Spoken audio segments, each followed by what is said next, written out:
নমস্কার বন্ধুরা, welcome to my channel SB explorer. তো বন্ধুরা, সকলকে জানাই শুভ সকাল। তো যারা চ্যানেলে প্রথমবার এসেছো সকলে একটা করে সাবস্ক্রাইব করে দিও, ভিডিওটাকে একটা করে লাইক করে দিও।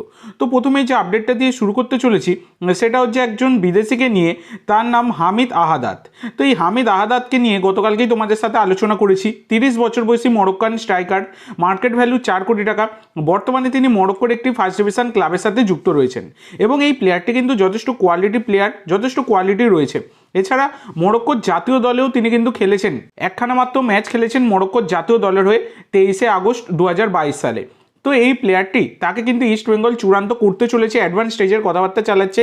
এই খবরটা তোমাদের সাথে কালকে আমি শেয়ার করেছিলাম। তো অবশেষে এই প্লেয়ারটির সাথে কিন্তু ডিল ডান করে ফেলেছে ইস্ট বেঙ্গল, এই রকমের খবর রয়েছে। তো 1+1 ইয়ার ডিলে কিন্তু এই সাইনিংটা হচ্ছে। তো তাকে চুক্তিপত্র পাঠিয়ে দেওয়া হয়েছে, খুব তাড়াতাড়ি এই সই পর্ব মিটে যাবে এবং ডিল কিন্তু ডান হয়ে যাবে। তো আগামী সিজনে লাল হলুদ জার্সি গায়ে চাপিয়ে এই হামিদকে কিন্তু আমরা দেখতে পেতে চলেছি।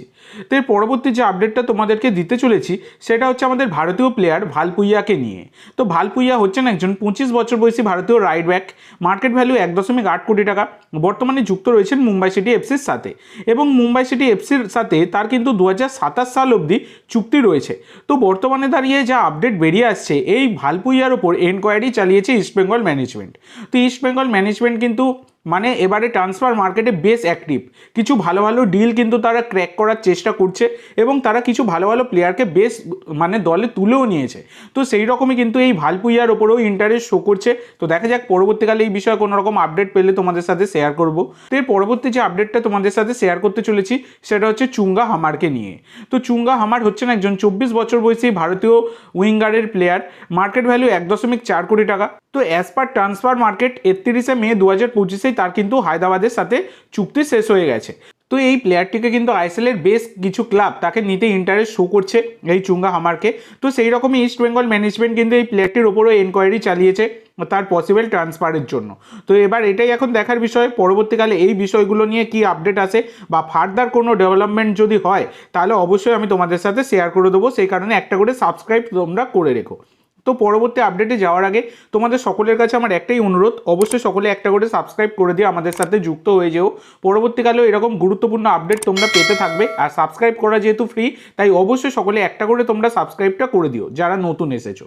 তো এর পরবর্তী যে আপডেটটা তোমাদেরকে দিতে চলেছি সেটা হচ্ছে অভিষেক টেকচাম সিংকে নিয়ে। তো অভিষেক টেকচাম সিং ইতিমধ্যে তিনি মোহনবাগানে চূড়ান্ত হয়ে গেছেন, যেরকম কিন্তু বিভিন্ন সূত্র মারফত খবর পাওয়া গেছে, আমি তোমাদের সাথে শেয়ার করেছি। এছাড়া তোমরা সব জায়গা থেকেই মোটামুটি জানতে পেরে গেছো যে অভিষেক টেকচাম সিং তিনি আগামী সিজনে সবুজ মেরুন জার্সি গায়ে চাপিয়ে খেলতে চলেছেন। তো এবার ব্যাপার হচ্ছে অভিষেক টেকচাম সিং তার কিন্তু একটা সোশ্যাল মিডিয়া পোস্ট খুবই ঘোরাফেরা করছে, যেখানে তিনি লিখেছেন risk is better than regret, মানে অনুশোচনার চেয়ে ঝুঁকি ভালো, এইটা তিনি লিখেছেন। তো দেখো, এই অভিষেকের পেছনে কিন্তু আইএসএল এর 3টি ক্লাব ছিল, যেটা হচ্ছে এফসি গোয়া, ইস্ট বেঙ্গল, মোহনবাগান। তো ইস্ট বেঙ্গল আর এফসি গোয়াকে হারিয়ে দিয়ে এই অভিষেক সিংকে দলে তুলে নিয়েছে কিন্তু মোহনবাগান। তো এখানে মোহনবাগানে আসতে তাকে বারণ করেছিল জাতীয় দলের কোচ রোকা, এইরকমই কিন্তু রেপ স্পোর্টস থেকে দাবি করা হয়েছিল। তো রোকা যেটা জানিয়েছিলেন যে অভিষেককে, যে ওখানে সুভাশিস বোস আছে, ওখানে গেলে সুযোগ পাবেন না। তো সম্ভবত সেই কারণেই কি এই মেসেজটা তিনি লিখেছেন যে অনুশোচনার চেয়ে ঝুঁকি ভালো, মানে তিনি ঝুঁকি নিয়েই মোহনবাগানে সই করছেন। এবার যদি এফসি গোয়া বা ইস্ট বেঙ্গলে তিনি যেতেন তাহলে লাস্ট কিছু পারফরমেন্স তোমরা যদি দেখো, এফসি গোয়ার পারফরমেন্স অবশ্যই ভালো, কিন্তু ইস্ট বেঙ্গলের লাস্ট মানে যতদিন থেকে তারা আইএসএলে এসেছে তাদের পারফরমেন্স কিন্তু একদমই ভালো নয়, টেবিলের 9 নম্বর 10 নম্বরে তারা কিন্তু থাকে। তো সেক্ষেত্রে তার একটা পরবর্তীকালে তিনি যদি এখন মোহনবাগানে সই না করেন, পরবর্তীকালে তার একটা অনুশোচনা হতেই পারে। সেই কারণেই কি তিনি এই পোস্টটা করেছেন, সেইটা নিয়ে কিন্তু জল্পনা বেরিয়ে আসছে। তবে মোহনবাগানের চূড়ান্ত অভিষেক এইরকমই কিন্তু খবর রয়েছে। তো এবার দেখা যাক, অফিসিয়াল অ্যানাউন্সমেন্ট এসে গেলে আমি তো তোমাদের জানাবোই, এছাড়া তোমরাও জানতে পেরেই যাবে। তো এর পরবর্তী যে আপডেটটা তোমাদের সাথে শেয়ার করতে চলেছি সেটা হচ্ছে আব্দুল রাবিকে নিয়ে। তো আব্দুল রাবিকে তোমরা সকলেই চেনো, 24 বছর বয়সী ভারতীয় right midfielder player, market value 1.4 কোটি টাকা এবং তার কিন্তু হায়দ্রাবাদ এফসির সাথে 2026 সাল অবধি চুক্তি রয়েছে। তো ব্যাপারটা হচ্ছে মোহনবাগান ম্যানেজমেন্ট কিন্তু এই আব্দুল রাবিকে দলে নিতে চাইছে, এইটা খবরটা নতুন নয়, তোমরা সকলেই জানো। মোহনবাগান ম্যানেজমেন্ট তার সাথে কথাবার্তাও চালিয়েছে, সব কিছুই করেছে। কিন্তু ব্যাপারটা হচ্ছে এইদিকে হায়দ্রাবাদ এফসি তারা বড় চাল চালছে।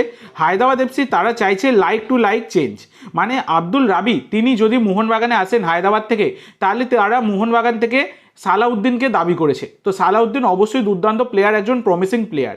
এবার সেক্ষেত্রে মোহনবাগান ম্যানেজমেন্ট কিন্তু সালাউদ্দিনকে একদমই ছাড়তে চাইছে না।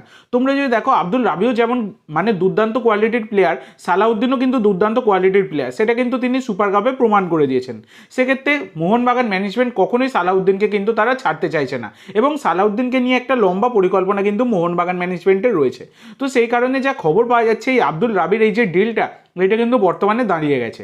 মানে মোহনবাগানের সাথে কিন্তু আর নতুন করে সেভাবে কোনো কথাবার্তা হয়নি, এই ডিলটা পুরোপুরি পজ হয়ে গেছে।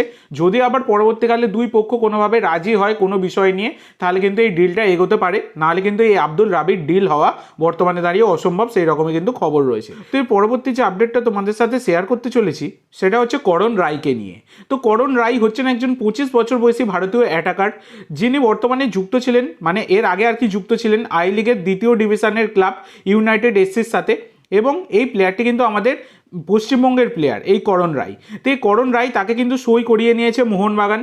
তো মোহনবাগান তারা কিন্তু কলকাতা ফুটবল লিগের জন্য এই করণ রায়ের সাথে ডিল ডান করে নিয়েছে, এটা কিন্তু এমবিএফটি তারা জানিয়েছে। এই রকমই কিন্তু খবর রয়েছে। তো দেখা যাক এই করণ রায় তিনি কলকাতা ফুটবল লিগে সবুজ মেরুন জার্সি গায়ে চাপিয়ে কেমন পারফরমেন্স দেন, সেটা এখন দেখার বিষয়। তো আজকের জন্য এইটুকু বন্ধুরা, ভিডিওটা ভালো লাগলে লাইক করো, শেয়ার করো, চ্যানেলে প্রথমবার এলে চ্যানেলটি সাবস্ক্রাইব করে দিও এবং কমেন্ট করে জানিও ভিডিওটা কেমন লাগলো। ধন্যবাদ।